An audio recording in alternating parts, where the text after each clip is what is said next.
Hope for humanity की जानिब से कोरोना वॉरियर्स अवार्ड तकरीब का इनेकाद अमल में आया। इस मौके पर वज़ीर दाखिला मोहम्मद महमूद अली ने मेहमान खुसूसी की हैसियत से शिरकत की और कोविड के दौरान खिदमत अंजाम देने वाले मुख्तलिफ शोबों से ताल्लुक रखने वाली अहम शख्सियतों को अवार्ड अता किए, जिनमें समाजी कारकुनों, सहाफ़ियों और पुलिस मुलाजमीन शामिल थे। वज़ीर दाखिला मोहम्मद महमूद अली ने इस मौके पर खिताब करते हुए कोविड के दौरान उनकी खिदमत का इतराफ़ किया और कहा कि आने वाले दिनों में हमें एक और खतरे का सामना हो सकता है, जिसके लिए हमें तैयार रहना होगा और कोविड कवायद पर अमल करते हुए इससे खुद को महफूज रखा जा सकता है। इस मौके पर टीआरएस लीडर खलीकुर रहमान भी मौजूद थे।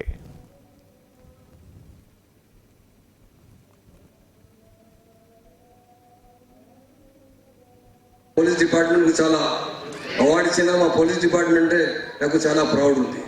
ఇండియాలో number 1 department police department. COVID-19 లో ఎవరెవరు సేవ చేసిన అందరికీ ఈ ఫౌండేషన్ ద్వారా అవార్డు ఇచ్చిన నేను చాలా థాంక్స్ చెప్తున్నాను. ఈ కరోనా ఏ డిసీజ్ వచ్చినా అంటే చాలా అందరికి భయం ఎక్కువ ఉంది. చాలా మంది చనిపోయినవి ఆయనకు ఏ మెడిసిన్ లేదు. ప్రికాషన్ చాలా ఇంపార్టెంట్ ఉంది. మా ఈ టైంలో నిన్నటి సీఎం గారు कैबिनेट లో అంటే చాలా డిస్కస్ చేశారు. థర్డ్ ఫేజ్ అంటే వచ్చేకి అవకాశం ఉంది. అలాగే మీ డైస్ ద్వారా నేను అందరికీ రిక్వెస్ట్ చేస్తున్నాను, వ్యాక్సినేషన్ తీసుకో. మాకు బాగా పర్సెంటేజ్ ఉంది తెలంగాణ స్టేట్ లో కంపేర్ టు అదర్ స్టేట్ కి.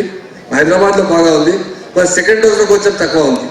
ఫస్ట్ డోస్ తీసుకోపోయినా సెకండ్ డోస్ తీసుకోపోలేదు. అందరికీ విజ్ఞప్తి చేస్తున్నాను, సెకండ్ డోస్ తీసుకో. ఫస్ట్ డోస్ తీసుకోలేకుంటే ఆయన కూడా రిక్వెస్ట్ చేస్తున్నాను, ఫస్ట్ డోస్ సెకండ్ డోస్ తీసుకో. నేను last 15 days before KIMS hospital ఒక మంచి కరోనా అయినా నేను ఆయనకు చూసినా పోయినా చాలా సీరియస్ కండిషన్ వచ్చింది. నేను డాక్టర్స్తో మీటింగ్ జరిగింది. మీటింగ్లో నేను అడిగిన డాక్టర్తో ఈ వ్యాక్సినేషన్ తీసుకోపోయిన తర్వాత ఏం ఎఫెక్ట్ ఉంది, వితౌట్ వ్యాక్సినేషన్లో ఏం ఎఫెక్ట్ ఉంది. ఆయన ఒక మాట చెప్పిన, వ్యాక్సిన్ తీసుకోపోయిన తర్వాత ఏ మంచి మన దగ్గర చచ్చిపోలేదు సార్, మంచి రికవర్ అయింది. మరి వ్యాక్సిన్ తీసుకోలేకుంటే ఎవరు వస్తే అంటే చాలా సీరియస్ అయింది, చాలా ప్రాబ్లం ఉంది. इसलिए मैं तमाम मीडिया के भाइयों से बहनों से अपील करता हूँ कि वैक्सीनेशन जरूर करवाइए. इसका एक ही इलाज है वैक्सीनेशन. कोई कोरोना का ट्रीटमेंट नहीं है. वैक्सीनेशन लेने से हम अपनी जान को बचा सकते हैं. अपने हर चीज को, जो अपने बच्चों को, बड़ों को, सबकी खिदमत करना है, बुजुर्गों की, तो सबसे पहले वैक्सीनेशन बड़ों को करवाइए. अभी बच्चों को तो नहीं दे रहे, उसके लिए भी वैक्सीन आने वाले हैं. इसलिए मैं आज खासतौर से इस फाउंडेशन के जरिए काफी लोगों को अवार्ड दिया गया है. हमारे डॉक्टर से रोडों पर रहकर बगैर किसी डर के काम करता रहा. इसलिए मैं हमारे तमाम पुलिस कमिश्नर को जितने और तमाम एसपीज को और तमाम पुलिस डिपार्टमेंट अहदेदारों को दिल की गहराइयों से मुबारकबाद देता हूँ. और पुलिस तेलंगाना बनने के बाद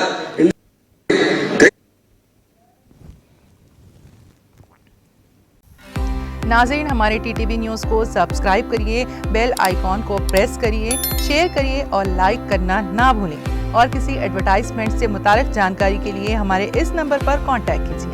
हमारा नंबर है 9550102020.